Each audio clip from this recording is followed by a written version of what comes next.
In the last video, we have discussed about law of dominance. So here we are going to discuss about Mendel's second law. Mendel's second law is also called as law of segregation, or it is also called as law of purity of gametes. So this law can be studied clearly by taking monohybrid cross as an example. So now we are going to first know what exactly this law states. This law states that when a pair of contrasting characters are brought together in a hybrid, it do not mix or blend, but remains together and separate again at the time of gamete formation. This you can understand properly when I explain you by taking example of monohybrid cross. So let us see now what exactly monohybrid cross means. So monohybrid cross is defined as when a cross is made between two pure breeding parents that differ only in one contrasting character. It is called as monohybrid cross. So let us see now what exactly the cross tells us. So now first you concentrate on monohybrid cross. Okay. So now here you can find here it is a cross made between two pure breeding plants. So breeding parents. Okay. Here we are taking plants as an example. Breeding parents that differ only in one contrasting characters or one characteristic feature. So this is called as monohybrid cross. So now Mendel, what he did, he took pea plants as an example for his experiment. Now here we are going to discuss now here you can find here this is a pea plant. So this is a pea plant which is, imagine that it is a tall pea plant. It is a tall pea plant. Now this is another plant which is short pea plant. So when you compare these two plants will be similar in all the characters. Imagine the leaf pattern, the leaf of this and leaf of this, the stem and the root, all those things, whatever is present, it will be similar. Okay. But except these two are differing only in one character, that is height. So this plant is nothing but what we can say, tall plant. A cross is made between tall plant, and this is nothing but the dwarf plant. So both the plants differ only in one characteristic feature, that is height. Hence this cross is called as monohybrid cross. So now Mendel, what he did, he collected the pollen grains of this dwarf plant and deposited on the tall plant, stigma of the tall plant. Okay. So let us see how this monohybrid cross is conducted. So now next we are going to study about schematic representation of monohybrid cross. So for this we all know very well, for this monohybrid cross, first we are going to study about parents. So whatever the cross he has taken, we are going to study now. Coming to the parents, so Mendel selected homozygous tall. Homozygous tall. You know the meaning of homozygous. So homozygous means this plant is having a tallness gene which is similar. Okay, the alleles are similar. Homo means same type of, what we can say, genes are present. It is crossed with homozygous dwarf. So these two, homozygous tall and homozygous dwarf, is considered as true pea plants. Okay, true or pure plants. Okay, so means it is a plant which always produces tall plants only. This is a plant, if you sow the seeds, it will produces always short plants only. So both of them are pure breeding plants. So now after this, let us see the genotype of these plants. Genotype means what is the genes present in it. So now coming to this homozygous tall plant, the genes responsible for tallness is capital T, capital T. You know very well that for every character, one character tallness, two alleles will be present. That is, two genes, or we can say alleles, are responsible for one character. So that is why you have written 2 times capital T, capital T. Here dwarf already we have discussed under contrasting characters. Dwarf is a recessive character. So recessive character is written in small letters. Dominant character is written in capital letters. So because it is diploid in nature, we are writing 2 times. Next one we are going to study about, see, imagine now this is one plant, this is another plant. So think one is male, imagine this is a male plant and this is a female plant. So now what we will do, we will collect pollen grains from this and then we are going to deposit on this.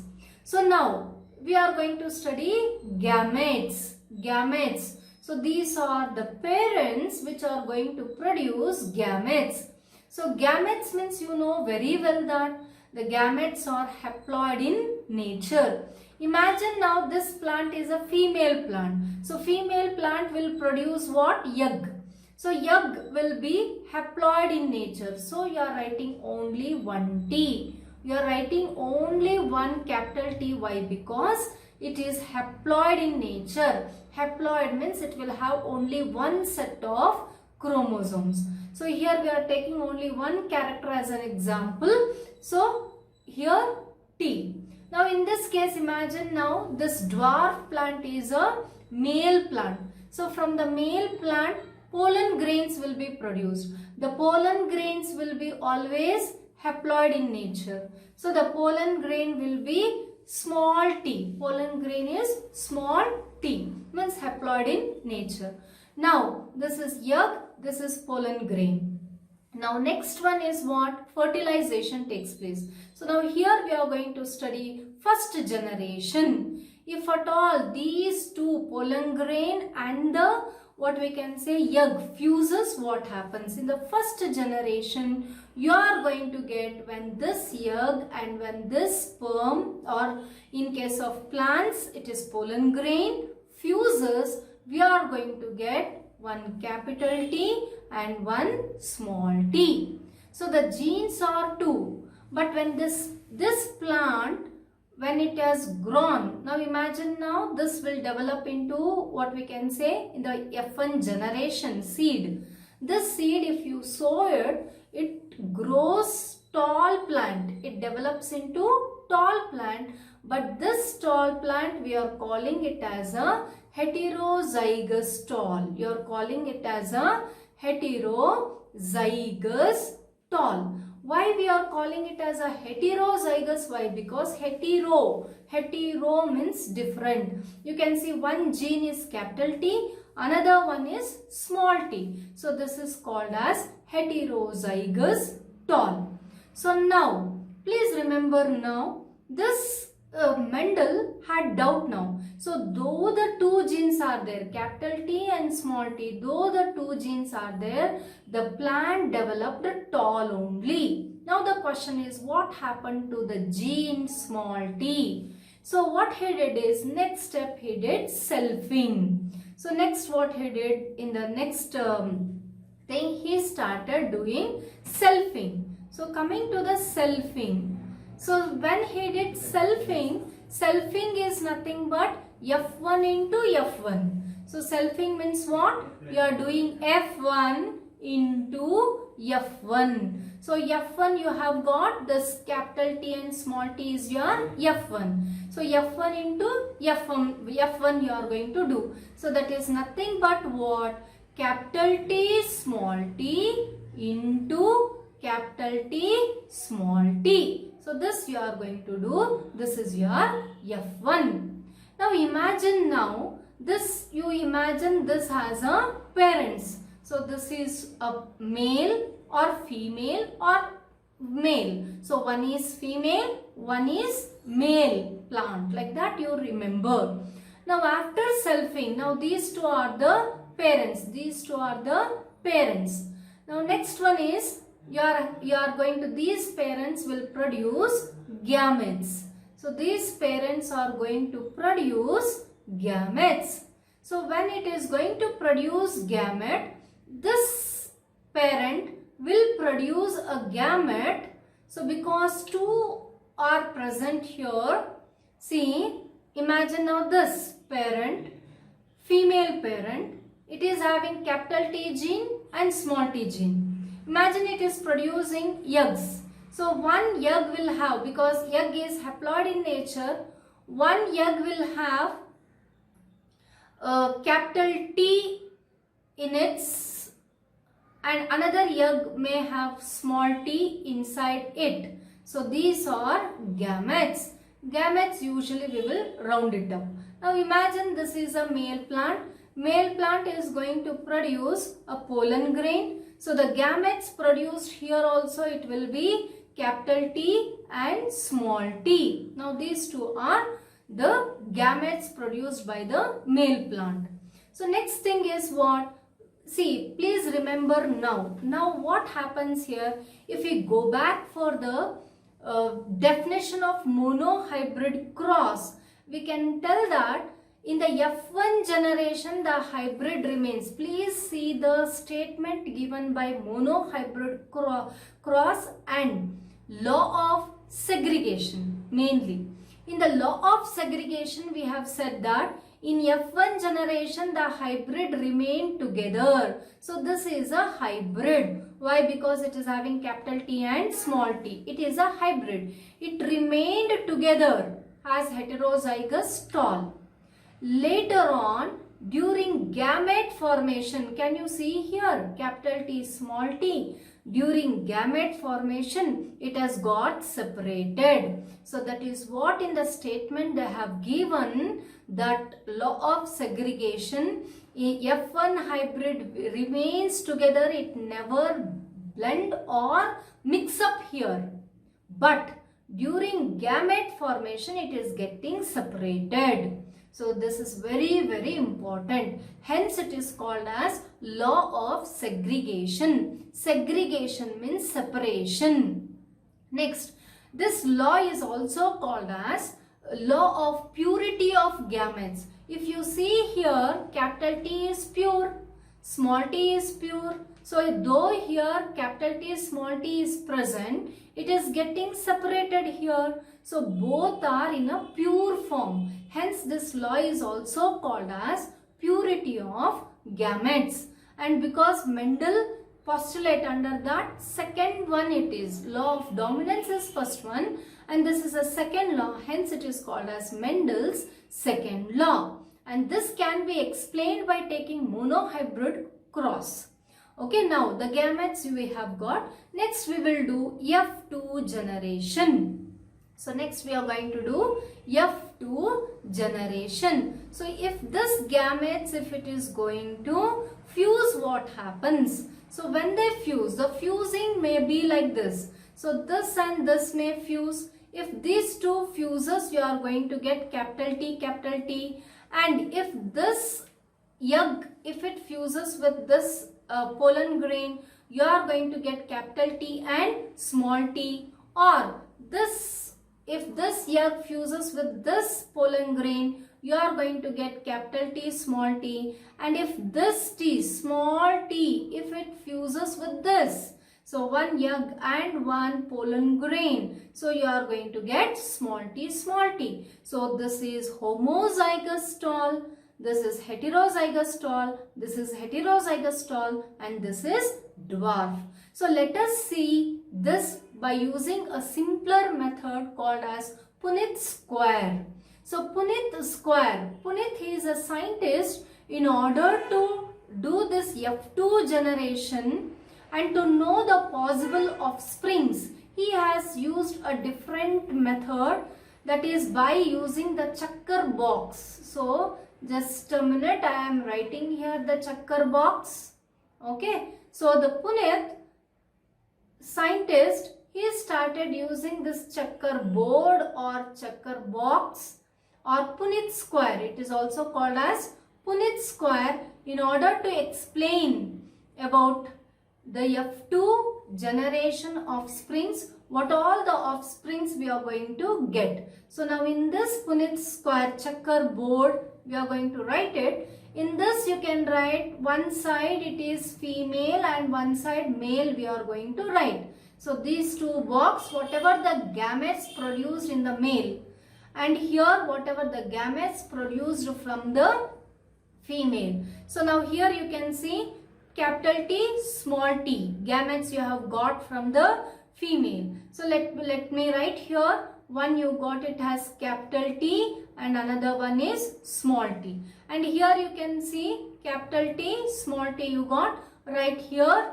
This is horizontally capital T and small t. So next we are going to write here fusion. So here we are going to how it is going to get fused. So now if this T and this T, if it joins together, that is fertilization takes place, you are going to get capital T and this T into T. So you got one capital T and one small t, and small t, capital T. Always remember, now here you got small t, here is a capital T. But always you have to write dominant gene first. So capital T, small t. Then small t, small t. So here you are writing small t, small t. So same thing, whatever you have got here, same thing you are going to get in the Punnett square. Okay. So now here you have to write. So what exactly capital T means? It is nothing but it is homozygous tall. I am writing just homozygous tall it is. Then when you see these two, capital T, small t. So though both the genes are present, according to law of dominance we have studied that tall is expressed. So but it is heterozygous tall. It is heterozygous tall because the genes are capital T and small t. Then coming to small t, small t. So you are having small t, it is again homo because it is same. Homozygous dwarf it is. So now this is what we have got from monohybrid cross. Let us see what is a phenotypic and genotypic ratio. So actually I am writing here phenotypic and genotypic ratio of this. So when you find here phenotypic ratio, you know very well that phenotypic means it is external appearance. So externally if you see the plants, imagine now you have got 4 plants in the F2 generation. Out of these 4 plants you got 3, 1, 2 and this is third one. So 3 tall plants you have got. You have got 3 tall plants. So phenotypic ratio 3 is to only 1 short plant you got. So hence it is called as 3 is to 1. Okay, this is our phenotypic ratio. So 3 is tall plant is to dwarf. So this is very, very important. Next one is genotypic ratio. So genotypic ratio you can see here. capital T is only 1 is there. And capital T, small t is 2 of them are there. So you can see here, this is capital T, small t. This is also capital T, small t. This is also capital T, small t. 2 of them are there. And the small t is only 1. So genotypic ratio means you are seeing the genes how it is present. So let me write here what is the genotypic ratio. Very, very important one. The genotypic and phenotypic ratios. Okay. So now we are writing here genotypic ratio. So now coming to the genotypic ratio, as we all know that genotype means it is nothing but the internal genes. When you see the internal genes ratio, so 1 is to 2 is to 1 you got. So tall capital T is only 1. So, and capital T, small t is only 2 of them are there, 2. And then small t only 1 is there, 1. So 1 is to 2 is to 1. So this is very, very important. Genotypic ratio and phenotypic ratio. So next we are going to see here The next slide, where we have studied whatever we have studied the schematic representation. Here we have just discussing in the F1 generation you are having all the plants which produce heterozygous tall. You can see here in the F1 generation we got tall plants, but all tall plants were heterozygous. But in F2 generation we can see the special quality there, where tall is also there, dwarf is also there. And of course we have studied that it is in the ratio of 3:1 and genotypic ratio is 1:2:1. And overall if you see, out of 4 plants you have seen that only 1 plant is tall. So if you think like that, we can say 25% of them will be tall plants, 25% of them will be pure dwarf plants. So half of them will be heterozygous tall. 50% of them will be heterozygous tall. So next we, as I told you, Punnett square or checkerboard. So it is very important. They'll ask that what exactly the Punnett square means.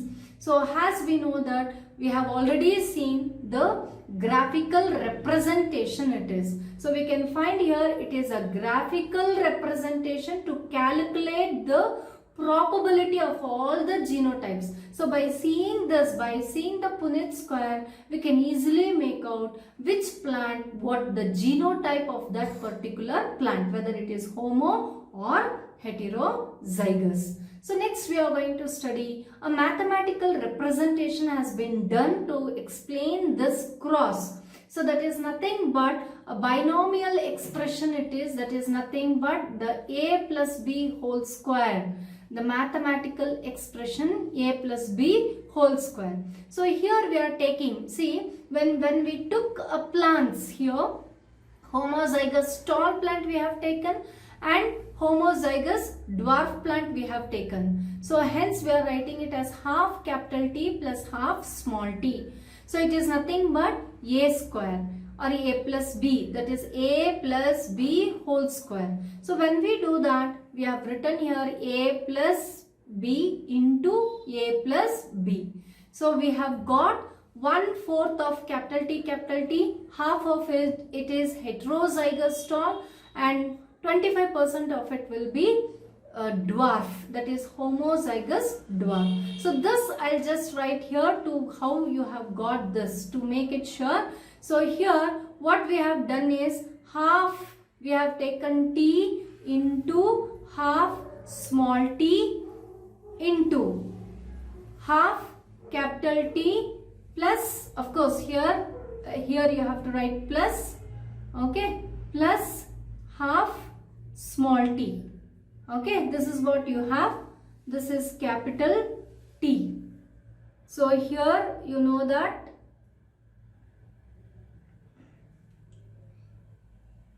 here you have to get actually that what we can say plus. So if this is present, you just like same like how you have done calculation part, half plus half you have. So half plus half, it should be 1/2 plus 1/2, it is 1/4. So you have 1/4 capital T, okay, capital T.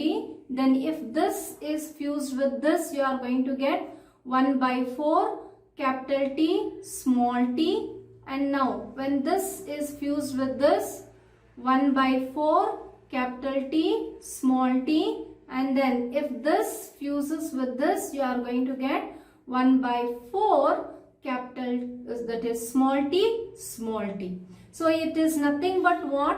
25%. 1/4 capital T in case of like a plus b whole square is equal to 1. If you think like that, it will be around 0.25% will have the homozygous tall, 0.25% will have homozygous dwarf, whereas this one 0.50 will have heterozygous tall. So all together it is nothing but it is equal to 1. So this is what is a small formula. Just you have to remember that there is a binomial expression for this law of segregation or monohybrid cross, that is ax plus by whole square. Okay, in the next video we are going to study about monohybrid test cross.